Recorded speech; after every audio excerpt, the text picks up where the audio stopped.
What's going on, everyone? Welcome back to the JT Sports Podcast, aka JT Sports Live. I'm glad that you guys are joining me on this Feel Good Friday. We weren't able to go live yesterday because we had a bad thunderstorm that knocked out the internet.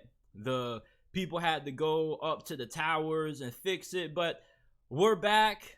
I really missed you guys. I got a really exciting episode for you guys today. We're going to be discussing who's more important to the New York Giants' success, Daniel Jones or Saquon Barkley. We're going to be going over the NFL's most improved offenses going into this season, why I believe the New Orleans Saints are going to disappoint this year.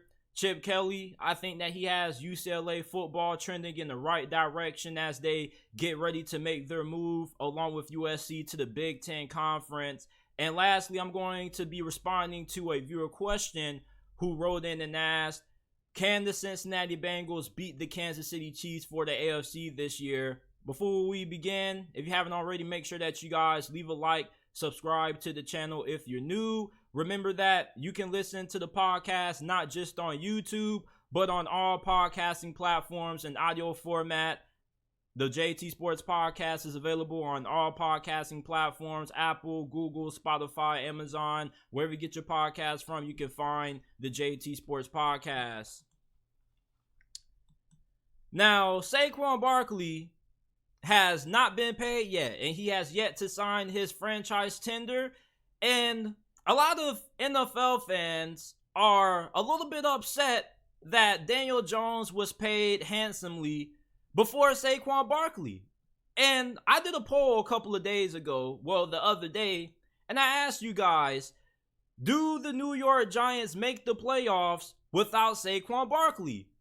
And 129 of you guys voted, and overwhelmingly, 89% of you folks said no, and only 11% said yes. And I feel the same way that the majority of you guys do. I think that Daniel Jones did have a really good season. I'm not trying to discredit Daniel Jones, and what I'm about to say isn't me hating on Daniel Jones. But if Saquon, you take him off last year's Giants team, you already didn't have a good group of wide receivers. You didn't have a consistent offensive line. And really, the only elite dynamic playmaker that was on your offense in 2022 was Saquon. And during the first part of the season, you were relying heavily on Saquon Barkley. And Saquon Barkley is arguably the most talented running back in the NFL. He's on the same level of Christian McCaffrey. You look at what he's able to do in the passing game, what he's able to do when he gets the ball in his hands. He's exceptional at getting yards after contact. This dude is arguably the most talented back in the NFL. And even though the running back position isn't as important as it used to be, when it comes to Saquon Barkley's impact on the New York Giants, you take him off that Giant squad last year, and they probably don't make it to the postseason. You see, just because the running back position doesn't mean as much as it used to be, doesn't mean that you still can't have good enough running backs that are good enough to win you 2-3 games. You see, that's what a lot of people get misconstrued. They confuse positional value with how good a player actually is. Sometimes you do have players who actually exceed positional value, and that is Saquon Barkley. You just don't find another Saquon Barkley on trees. Saquon Barkley was drafted in the first round for a reason. There aren't too many running backs that get drafted in the first round of the NFL draft. When you get drafted in the first round, that means that you are a generational talent at that position. Daniel Jones, we know what he is. This dude is a very good quarterback, but prior to the arrival of Brian Daboll, he wasn't that good, and I do understand that coaching matters, but we only got one season of Daniel Jones playing at a serviceable level. Maybe two if you want to count his rookie season. Saquon Barkley, on the other hand, outside of his ability to be on the field, you only really question, can he stay healthy? So if it comes to deciding who's more important to the New York Giants' success, I gotta go with Saquon Barkley. You take Saquon off last year's Giants team, I doubt they make it to the postseason. And like I said, you can say, JT, like, you can find a good running back anywhere. You can, but you can't find a Saquon Barkley. You can't find a Josh Jacobs. You can't find a Chris McCaffrey everywhere. You take Chris McCaffrey off last year's 49ers team, do they still have the same success as what they did? You see, every team, how they built their offense is different.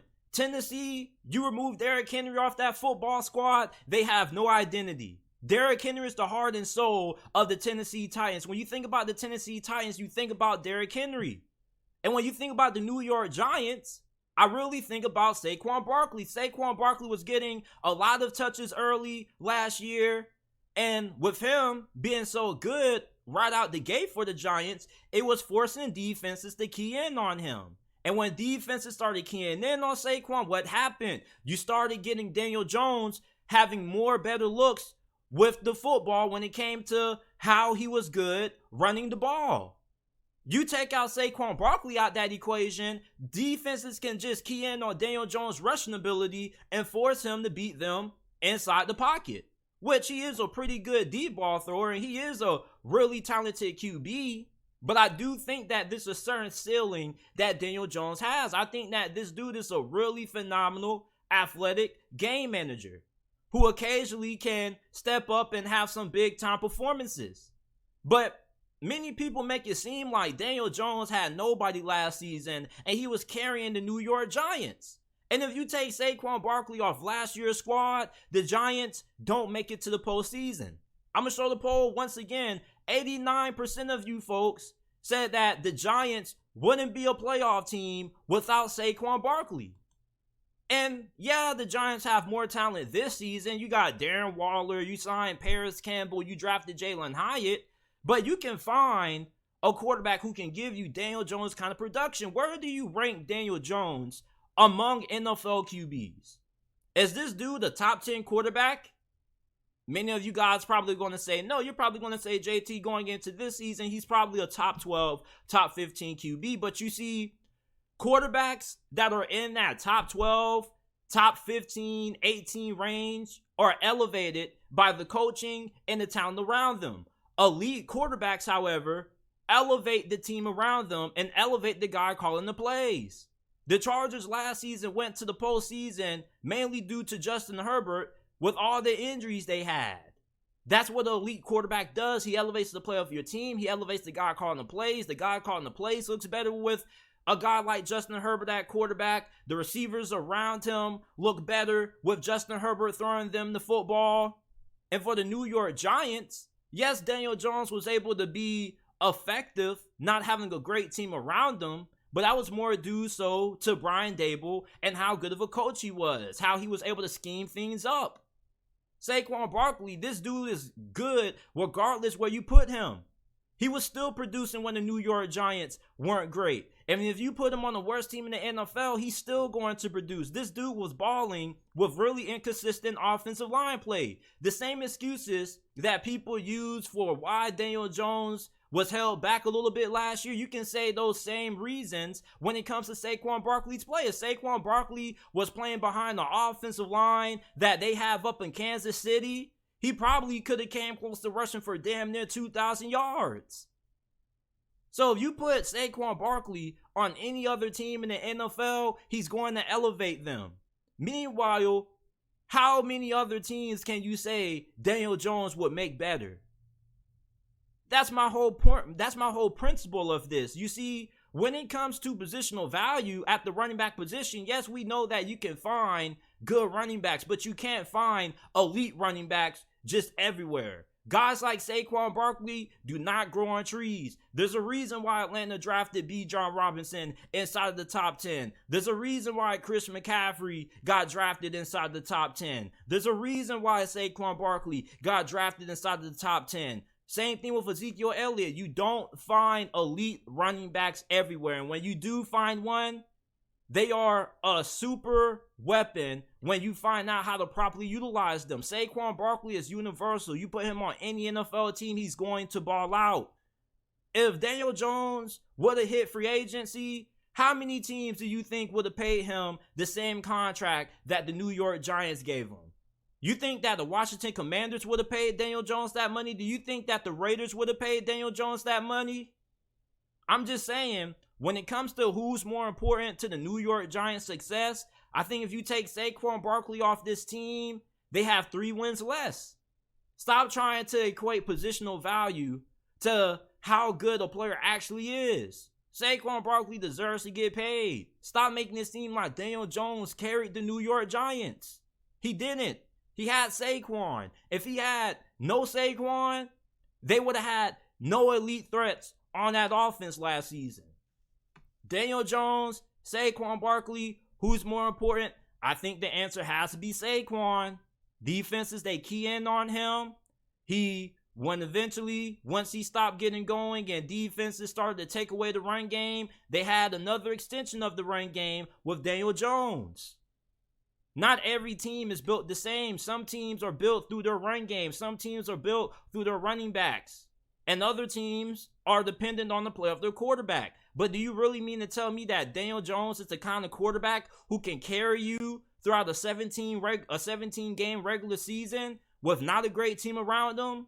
I don't think so. And I think that a lot of Giants fans are just trying to get excited about Daniel Jones and trying to gas this man up because of recency bias. Yes, he had a really good season last year, and you did give this man time around him, but the division got tougher, the schedule got tougher. Let's see what he does this year. Can he repeat that performance?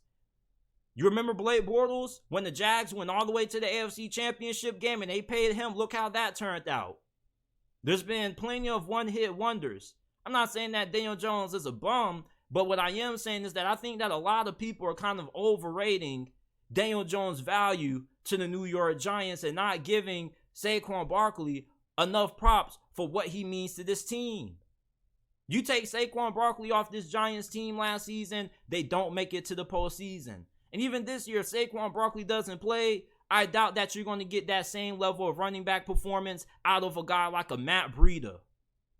Not hating on Daniel Jones, I'm just calling it how I see it, man. And 89% of you guys agree with me.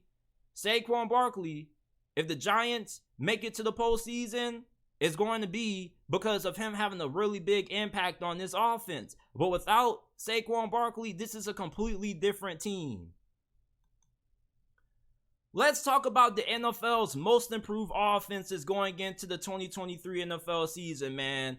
There are 5 teams who I think improved the most over the course of this offseason on the offensive side of football. The first team that I have are the Baltimore Ravens, man. You guys know how I feel about them hiring Todd Monken, aka T-Money, as their OC. This guy is drastically going to elevate the passing game of the Baltimore Ravens. Lamar Jackson is going to be right back in the thick of the MVP discussion. And I was going back and forth with my guy Juice, and I was telling him, man, like, you really need to do your research and do your homework on Todd Monken, because everywhere this guy goes, he produces elite passing attacks.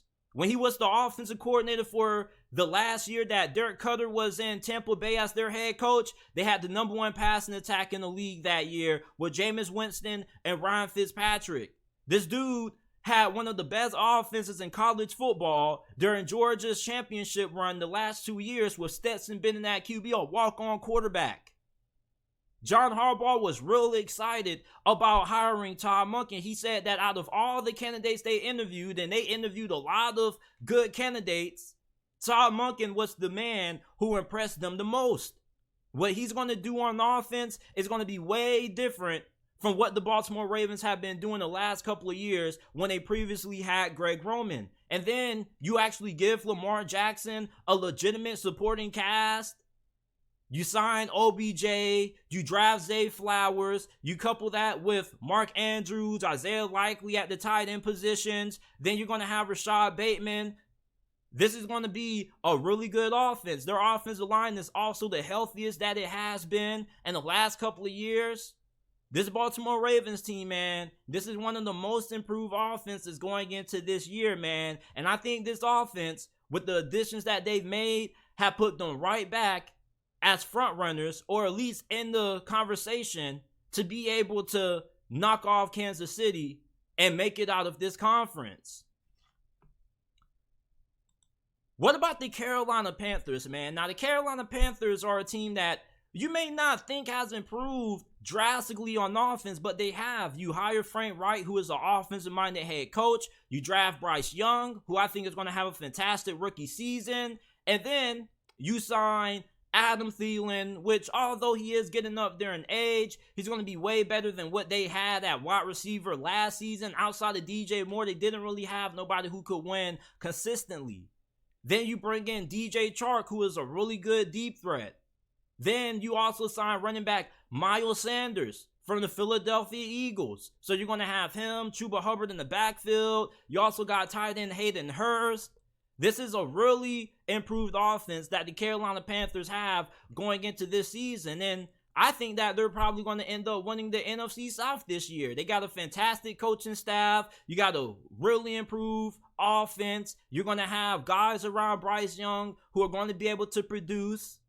This is the best situation that any rookie quarterback is walking into this year that Bryce Young has. Bryce Young has all the pieces around him for him to have a really good season. Miles Sanders is a really good running back, really talented. Terrence Marshall is going to end up having a breakout season alongside of the additions of DJ Chark, Adam Thielen, and let's not forget about rookie out of Ole Miss Jonathan Mingo, who many people think could be a clone of A.J. Brown. The New York Jets, man, we already knew that the Jets were going to be on here, man. They improved at a lot of positions on offense. You had Zach Wilson, who arguably was the worst quarterback in the NFL last season. Not just him, but you had Joe Flacco, Mike White, and yet the New York Jets came very short of being able to sneak into the postseason. Now you trade for Aaron Rodgers, which although Aaron Rodgers pretty much is on his last leg of his NFL career, this dude a year ago was a back-to-back MVP winner. I think that Aaron Rodgers still has a good amount of juice left in the tank. He just needed a better supporting cast around him. Then you sign his sidekicks, Alan Lazard, Randall Cobb. Then you also are going to be bringing in Mecole Hardman, who I think is going to be heavily utilized in this offense. This dude is one of the fastest players in the NFL. Their offensive line, they drafted Joe Tippmann out of Wisconsin. He was one of the best interior offensive linemen coming out of this past year's draft. This New York Jets offense is going to be really good this year. And they don't need this offense to be a top 5 or top 10 offense. They just need it to produce way better than what it has over the last couple of seasons. Aaron Rodgers, they don't need this dude to play at an MVP level in order for them to be able to win a Super Bowl. They have one of the best defenses in the NFL going into this year. All they need Aaron Rodgers to do is be better than Zach Wilson and Sam Darnold and whoever they have had at quarterback the last couple of years. And I don't think that the bar for quarterback play in the New York is set all that high. These guys haven't had a good quarterback since who? Mark Sanchez, when he took them to the AFC Championship back-to-back years, and he wasn't even a good quarterback. So I think that Aaron Rodgers is most definitely the best QB that the Jets have had in a very long time. I can't even recall the last time New York ever had a franchise quarterback. In all my years watching football, I think that Aaron Rodgers is probably the most talented QB, even though he's up there in age than what New York has trotted out there over the last decade or so. They don't need Aaron Rodgers to be Superman. They don't even need him to be the bad man Aaron Rodgers. All they need Aaron Rodgers to do is take care of the football and be better than Zach Wilson, Sam Darnold, and whoever else. The bar for quarterback play in the Big Apple is not that high. Even if Aaron Rodgers doesn't perform at a high level, I still think that he can be better than what they've gotten out of that position. And with the supporting cast that he has around him, this reminds me a lot of the situation that Tom Brady was walking into back in 2020 when he signed with the Tampa Bay Buccaneers.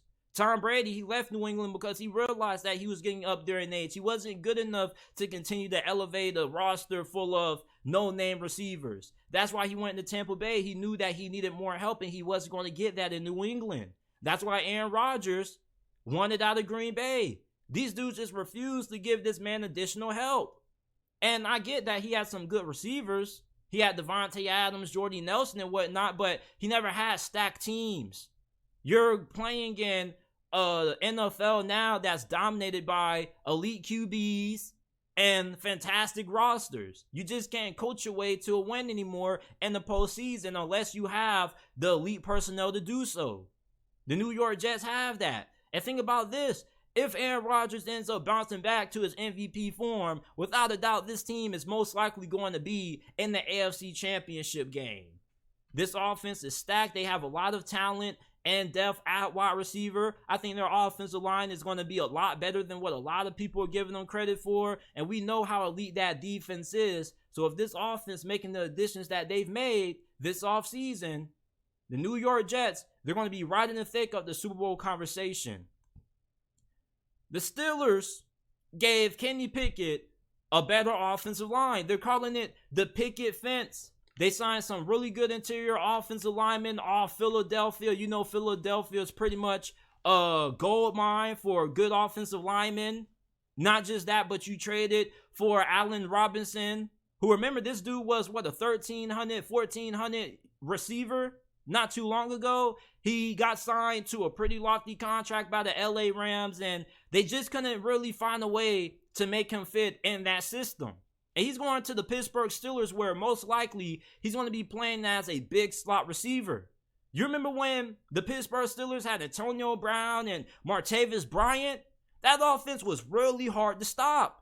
And now you give Kenny Pickett another weapon alongside of you drafting Broderick Jones at left tackle, who I'm a really big fan of, bro. Like, if you see Broderick Jones coming at you, if you're a linebacker or a defensive back, you better move the hell out of the way, because this dude is going to bulldoze you to hell. He's going to send you straight to the gulag.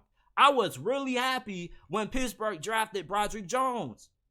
Now, the left side of your offensive line is solidified. You have a pretty good group of interior offensive linemen. James Daniels was the best offensive lineman on this squad last year. You're going to have Chuck Okorafor starting at right tackle. This is one of the best offensive lines that the Steelers have had in the last couple of years. You got to remember that the Steelers were in a little bit of a quiet rebuild. They were old a couple of years ago. They're way younger on the offensive line in 2023 than what they have been in years. It's youth, and there's plenty of talent and depth on this offensive line if one of these guys goes down. And then you drafted Darnell Washington, which I don't think he's going to bring you much this season in the passing game. I don't think he's a great pass catcher, but this dude in the run game is like an additional offensive lineman. He's a mauler. He's a bulldozer. You probably could say he's another version of Mercedes Lewis. Mercedes Lewis is one of the best run blocking tight ends that we've had in the NFL for the last couple of years. Darnell Washington kind of has a lot of similarities, in my opinion, to him. And now you have an elite group of receivers. George Pickens is expected to have a breakout year. Deontay Johnson is amongst one of the best route runners in the NFL. He creates a lot of separation. You got Najee in the backfield. You got a really good backup running back in Jaylen Warren.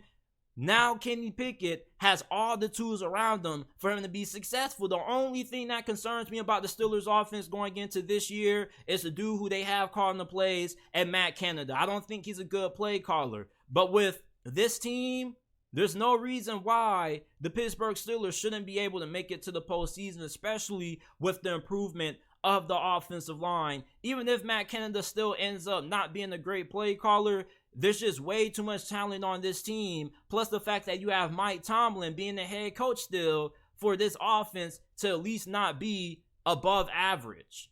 Kenny Pickett, I think he's going to be in for a really big 2023 campaign. I think his second season is going to be a breakout year for him. And this is one of the most important years for a young quarterback in their development. You remember Trevor Lawrence, year 2, he elevated. Joe Burrow, year 2, he took Cincinnati to the Super Bowl. Justin Herbert, he was really good in his second season. This is the season where you kind of start to figure out if you have that guy at quarterback.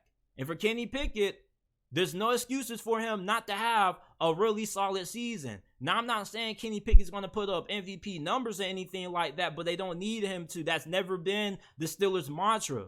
The Steelers have always won playing, a style of football that's complementary. They're not going to over-rely on Kenny Pickett. They're not going to over-rely on the run game. They have a team that's able to play complementary football, a team that can be balanced. This team can beat you in the run and the pass. And if Kenny Pickett ends up taking that next big step in development, like many Steelers fans, myself included, believe that he will, this is going to be a team that's going to be in the playoffs. And the last team are the Denver Broncos. The Denver Broncos, they may not have made the flashiest signings. They signed Ben Powers, offensive tackle, Mike McGlinchey. They drafted wide receiver out of Oklahoma, Marvin Mims. But I think their biggest offseason acquisition was trading for Sean Payton. Listen, the Denver Broncos made an all-time big mistake when they traded for Russell Wilson and they paid him all that money. And it was going to take an all-time great head coach to try to fix this all-time big mistake. And Sean Payton is that guy. This dude is one of the greatest offensive minds in the history of this game. If there's anybody who can be able to get what's left in the tank out of Russell Wilson, it's Sean Payton. Remember, his final season in New Orleans in 2021, they went 9-8 with Jameis Winston, Taysom Hill, Ian Book, and Trevor Siemian, and one of the worst receiving cores, if not the worst receiving core in the NFL that year. Their best receiver in 2021 was Marquez Callaway. So I think that this Broncos offense is going to greatly elevate under head coach Sean Payton. Now, is this going to be enough for them to be a playoff team in the AFC West when you got to go against Patrick Mahomes and Justin Herbert twice a year? I don't know. But I am telling you that this offense is not going to be remotely bad as what it was last year, man. Nathaniel Hackett, this dude just couldn't hack it as a head coach. He wasn't a good play caller. Russell Wilson just wasn't a good fit in his scheme. Now you bring in Sean Payton, somebody who knows how to get the most out of the quarterback position, somebody who's been really good at being able to elevate quarterbacks and being able to find a way to adjust and build around his personnel. With the talent that the Denver Broncos already had, really their only big weakness was their offensive line. So the only concern that you have about Denver this year is Russell Wilson. He has receivers, Jerry Jeudy, Tim Patrick. You got Cortland Sutton on the outside. This is a really good offense. And with the additions that they made on the offensive line and bringing in Sean Payton, this offense is going to be one of the most improved in the NFL this season. But these are my NFL's most improved offenses going into the 2023 season. Let me know what you guys think about this down in the comment section down below. Let me know if you guys feel there's a team that I left off here that should be on this list. New Orleans Saints fans, I know you guys are going to hate me, man, but I think you guys are going to disappoint this year. I know. JT, we had a bunch of injuries last year on the offensive line. We had Andy Dalton and Jameis Winston at quarterback. Boo-hoo, cry me a river, man, because you know what? When Dennis Allen took over as the head coach for this team, it wasn't supposed to be a huge transition. That's why they made him the head coach and kept most of Sean Payton's coaching staff. It was supposed to be plug and fill. Y'all make all these excuses for Dennis Allen, injuries on the all-line, JT. Oh, we didn't have a good QB, but yet, tell me what Sean Payton did his final season in New Orleans. Did he win less than 7 games? Did he win only 8 or less? No, he didn't. What Sean Payton did his final season in New Orleans, he won 9 games with Jameis Winston, Taysom Hill, Ian Book, and Trevor Siemian, and Marquez Callaway being his best receiver in the passing game. If Sean Payton could have had that level of success, imagine what he could have done last season with the roster that New Orleans had. He had Jameis Winston balling. Pete Carmichael. I don't know what the hell happened to this guy's ability to call plays, but obviously with Sean Payton not being in the building, he's not the same play caller. And Dennis Allen. You Saints fans now have belief in this man. When around week 10, week 11, you guys were making petitions to get this man fired. Yeah. There were Saints fans out there who made a petition, and it had a good amount of signees out there for this man to lose his job.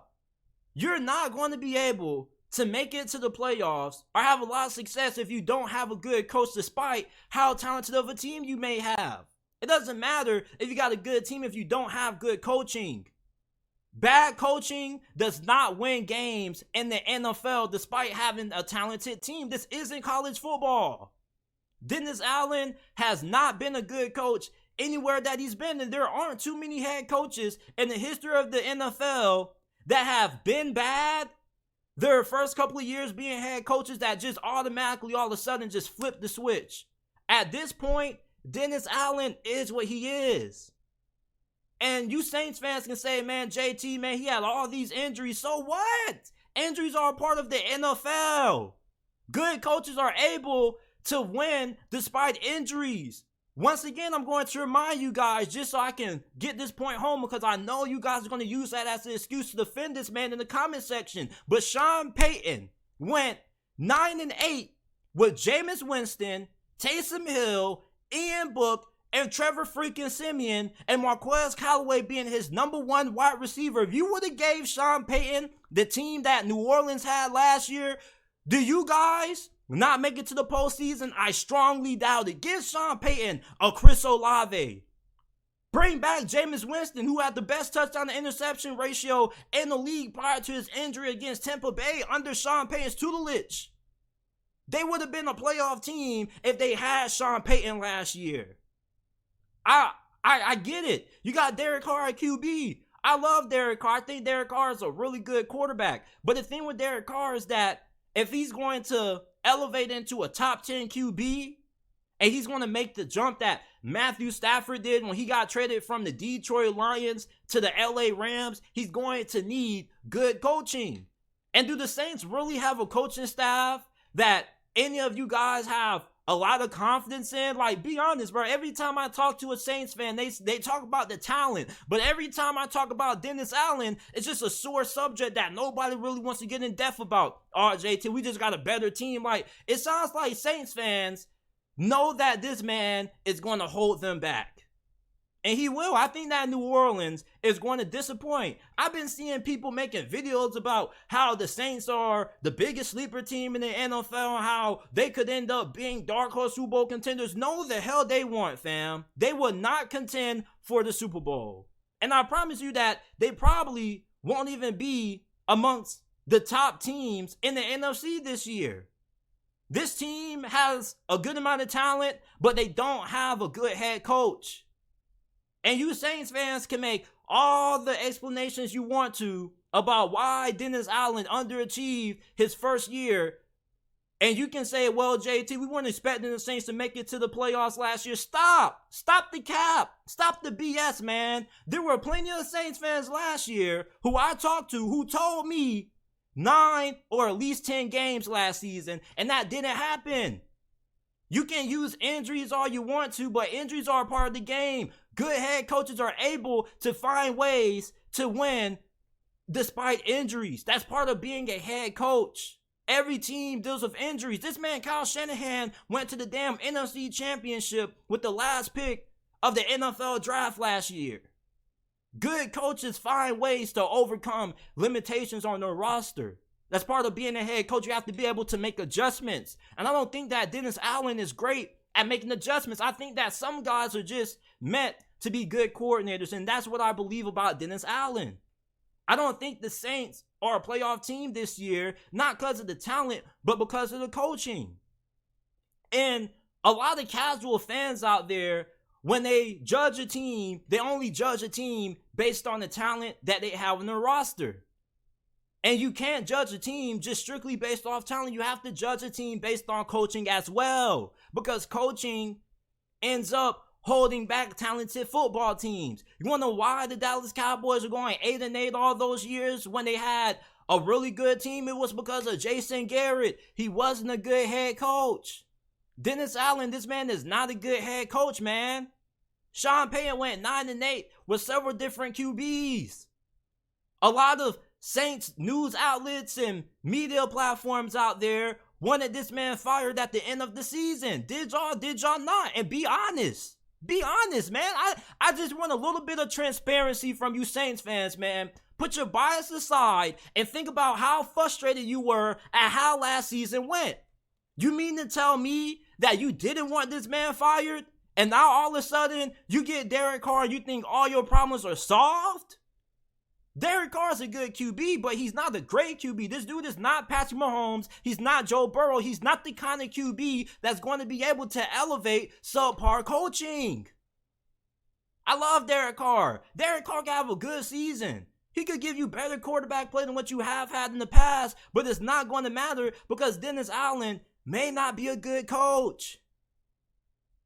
I know you Saints fans are going to have a hard time digesting this because you want to be optimistic about your team. It's the offseason. Everybody's excited about their teams, but you don't have a good head coach, and there aren't too many head coaches in the history of this league that have had a losing record, at least the one that Dennis Allen has up to this point, who all of a sudden have been able to turn it around.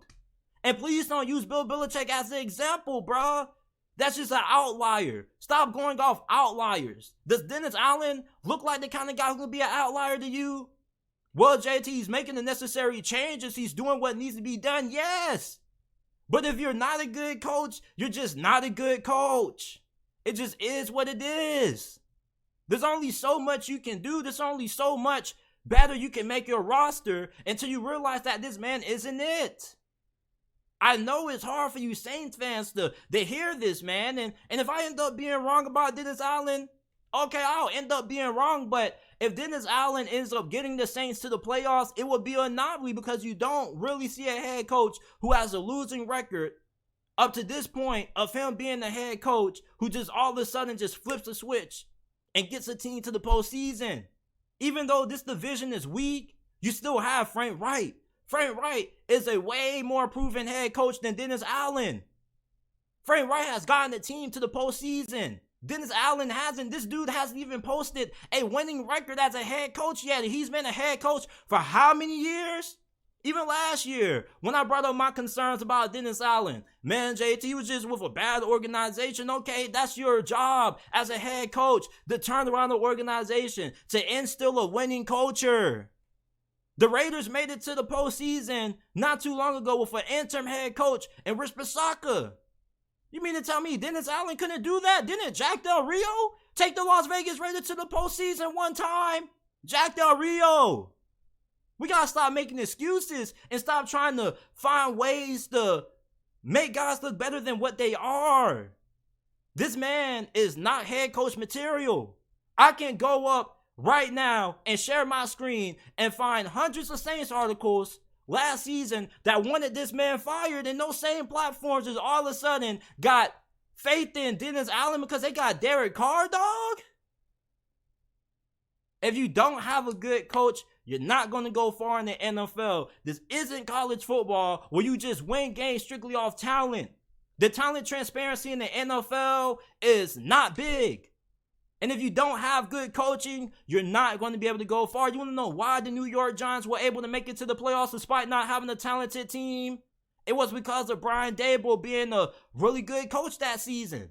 If you don't have proper coaching, your players aren't going to be in a proper situation to succeed. Dennis Allen was really conservative at times. He mismanaged the quarterback situation. There's no reason why Andy Dalton should have been starting over Jameis Winston. Jameis Winston was a former number 1 overall pick. The upside was there. The potential was there. You weren't playing for anything, really. Andy Dalton didn't give you a better chance at winning, no less than what Jameis Winston did. Andy Dalton was even there throwing pick sixes. If there was going to be anybody who you should start at QB, who you're going to be willing to accept throwing pick sixes, it should have been Jameis Winston, not an aging veteran and Andy Dalton. Come on, man. Pete Carmichael. I thought this dude was a really good offensive coordinator. This dude did not look all that great last year. And you can use injuries all you want to, but every time you use your injury excuse or your injury argument against me, I'm going to come back with Sean Payton winning 9 games with 4 different quarterbacks and having Marquez Callaway as his number 1 wide receiver that year, man. I'm going to use it every time against you because that's what a good coach does. Dennis Allen is not a good coach. The Saints are going to disappoint. I'm seeing people talking about are the Saints any more than NFC South contenders? Hell no! Even if the Saints do make it to the postseason, these boys are going to go one and done. They're not well coached. Dennis Allen is not a good coach. He's a good coordinator. Some guys just aren't cut out to be head coaches. And if I end up being wrong, shoot, Dennis Allen will end up having an outlier kind of season because normally coaches up to this point in their careers, they are what they are. I'm not saying the Saints are going to disappoint because they don't have a talented team. They have a really good roster. But I don't think they have a good coach. You can say the division is weak all you want to, but it doesn't matter if you're playing a weak division if you don't have a coach who is at least able to take advantage of it. At least Bill O'Brien was able to take advantage of the AFC South for all the years that division was down. I don't think the Saints are going to be going anywhere this season, man. I think the Saints are going to disappoint this season, just like how they did last year. This team won 9 games with Sean Payton having several different QBs and one of the worst receiving corps in the NFL. Answer my question, Saints fans. If y'all had Sean Payton last season, would y'all have made the playoffs? And be honest. And that answer tells you everything you need to know about Dennis Allen. If this man was a good head coach, the Saints would have made it to the postseason last year. Even with the injuries they had, they still had a good enough roster to take advantage of an old aging quarterback in Tom Brady. And yet, the Carolina Panthers fired their coach midway through the season, and Steve Wilkes as an interim head coach has them boys having a shot at winning the division. And you mean to tell me Dennis Allen couldn't take advantage of that? But you have confidence now because Derek Carr has arrived on the scene that you're going to be able to have more success with this man as your head coach? This dude just isn't it as a head coach, man. UCLA, I think these boys are trending in the right direction under head coach Chip Kelly. Now, you guys know that I love me some Chip Kelly, man. This dude is an offensive genius. And they're about to make the transition to the Big Ten Conference along with USC next year. And I'm really intrigued in seeing how UCLA fares in the Big Ten because in the Big Ten, it's way tougher and way deeper than the Pac-12. And the biggest knock that I have against Chip Kelly is that this dude isn't really known for being an elite recruiter. Now, his recruiting classes at UCLA, they haven't been bad, but they could be better. They've been pretty middle of the pack. He normally recruits between the 30s and the 40 range. And his couple of years at UCLA got out to a really slow start, but the last 2 seasons, he has really started to pick it up. They went 8-4 in 2021, 9-4 in 2022.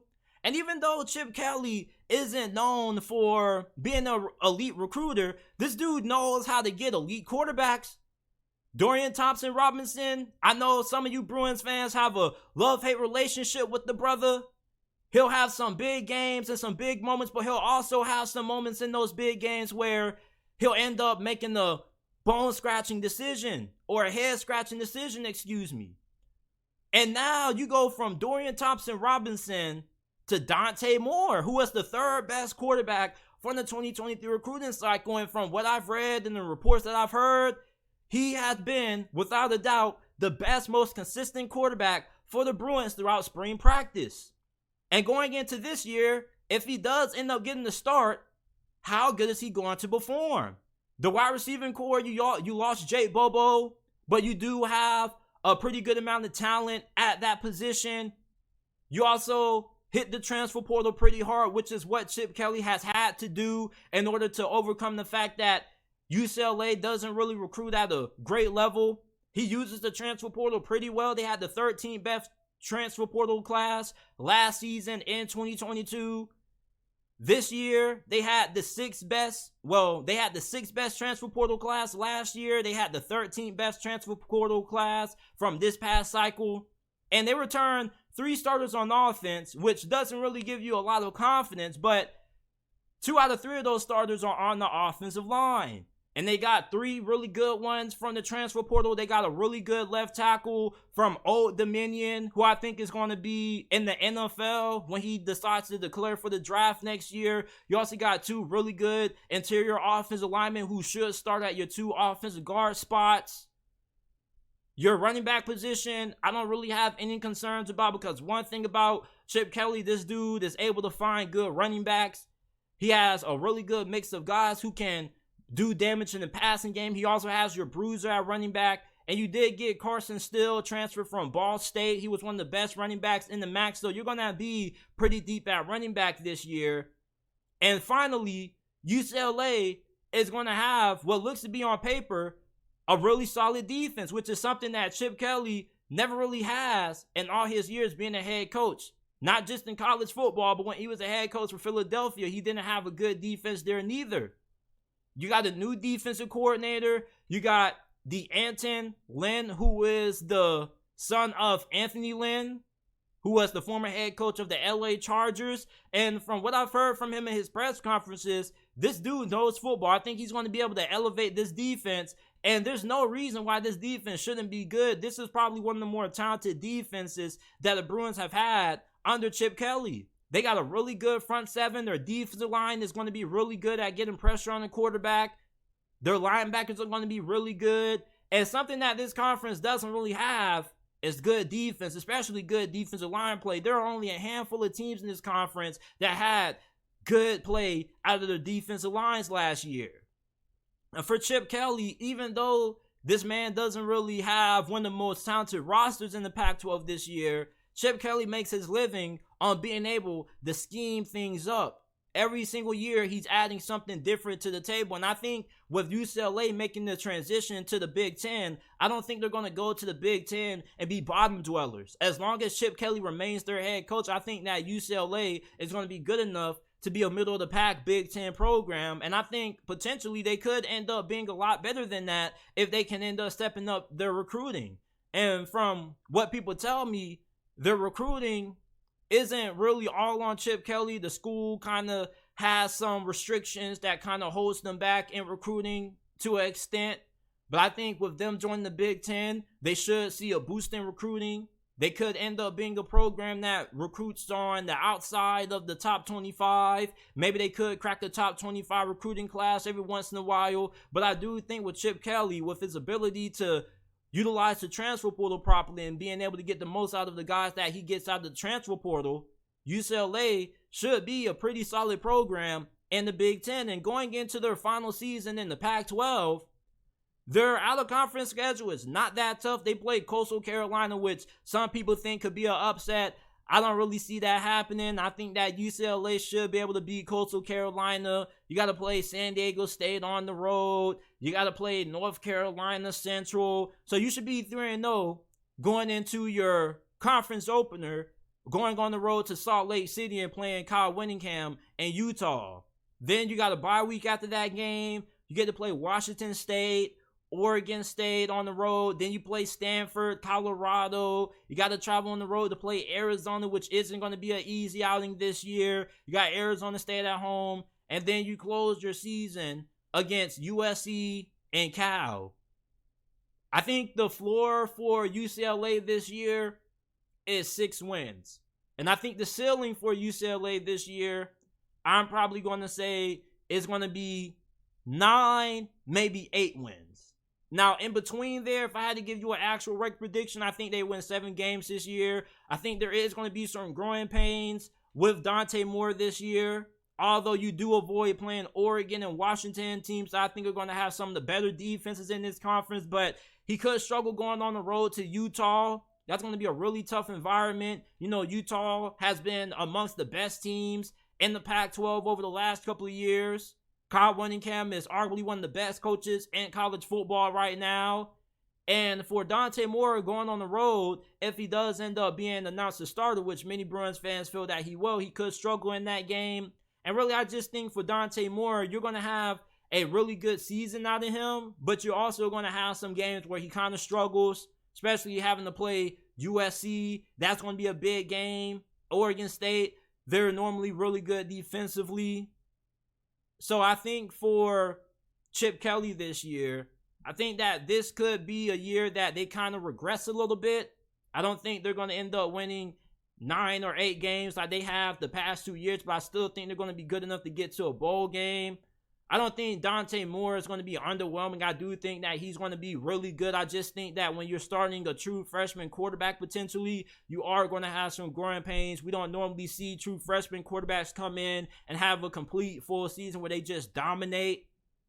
Even when Caleb Williams came in and replaced a Spencer Rattler, his true freshman season at Oklahoma, I believe, or his freshman season, he struggled a little bit. He got some growing pains. So when you start a true freshman QB, you are going to have some growing pains. But I think for Chip Kelly, for the most part, he's going to be able to get the most out of UCLA in this offense this year. And I wouldn't be surprised if they do once again end up winning 8 or 9 games. But I think my record prediction for UCLA is probably going to be 7 wins. But even if they do take a step back in the record column, I still don't think that changes the fact that Chip Kelly has the Bruins trending in a really good direction. Heading into the Big Ten, you're going to have a really talented QB, which is always going to give you a shot, no matter how tough your conference is. He normally is really good at finding good offensive linemen, not just on the recruiting trail, but in the transfer portal. So I think that UCLA is trending in a really good direction under Chip Kelly. Now, I had a subscriber that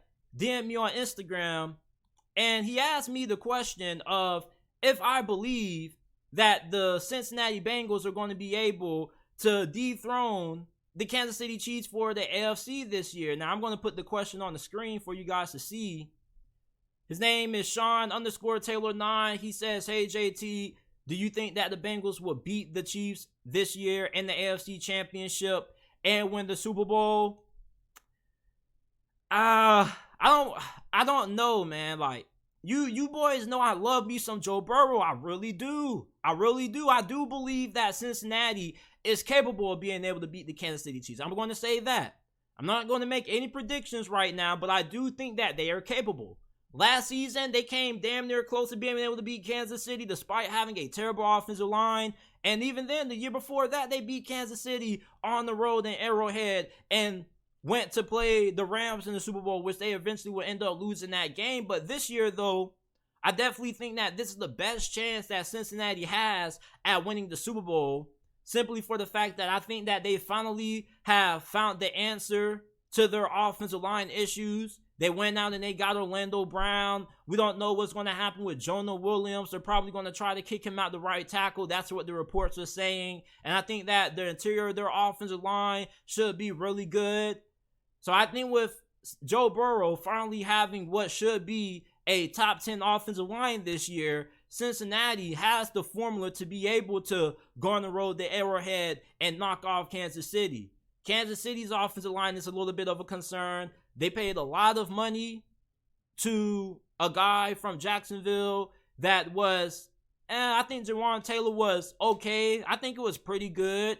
But for the most part, he's kind of a little bit inconsistent at times. I think they severely overpaid him. And then they're going to be having Donovan Smith starting at left tackle. Now, we're going to be able to see if Andy Reid can work some of his magic and get Donovan Smith playing at a good level. But their offensive line is kind of a little bit shaky this year. When you look at their tackle situations, they are really good on the interior. So you look at Cincinnati, man, their offensive line, I think it's finally going to be solved when it comes to problems that they've had in the postseason.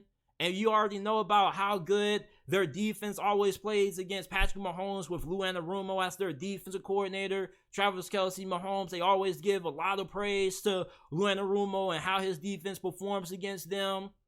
My only question for Cincinnati is going to be how's that secondary going to do? They're going to have some new players, some new names in that secondary. You lost Jesse Bates. You lost Eli Apple, who, although many people view him as being garbage, this dude was pretty solid at times. Not great, but solid at times. So you could always do worse than a guy like Eli Apple. And Kansas City, I think their defense is going to be pretty good this year. So for the Cincinnati Bengals, this is probably your best shot at winning a Super Bowl. But who knows if it's really going to come down to Cincinnati and Kansas City. It could be Cincinnati and New York. Could be Cincinnati and Buffalo. It could be Cincinnati and Miami. Or maybe we see Cincinnati and the Baltimore Ravens square off in the AFC Championship game. But to answer your question, I do think that Cincinnati can beat Kansas City. And I do think that they are more than capable of being able to win the Super Bowl. I think that this is their best shot at winning the Super Bowl since ever, really. I mean, this is the most talented team that they've had on the offensive side of football. We know about what the receivers do. You know what you're going to get out of Jamar Chase, Tyler Boyd, and T. Higgins. You know what Joe Burrow does. This dude, without a doubt, is the second best QB in the game, and it's not even close. So I do think that the Cincinnati Bengals are capable of being able to beat the Kansas City Chiefs for the AFC. I'm not going to say that they will, because a lot of things can happen. And to be honest with you, I'm just not ready to lock in that prediction yet. because there are a lot more teams that I like in the AFC this year, like the Jets and the Ravens. So I do think, to answer your question, the Bengals are capable of being able to win the Super Bowl this year. They have a great team. They have improved the offensive line. They improved the offensive line last year. We thought the offensive line was going to be better with all the money that they spent, and they still weren't able to find the solution. So what did they do? They went right back to the drawing board, and they continued to try to address the offensive line again. So I think this year is the best chance the Bengals have at winning a Super Bowl. And when you think about how they went to the Super Bowl in year 2 when they had Joe Burrow at QB, nobody expected them to make it that far. Nobody expected Cincinnati before the season to be in a damn Super Bowl.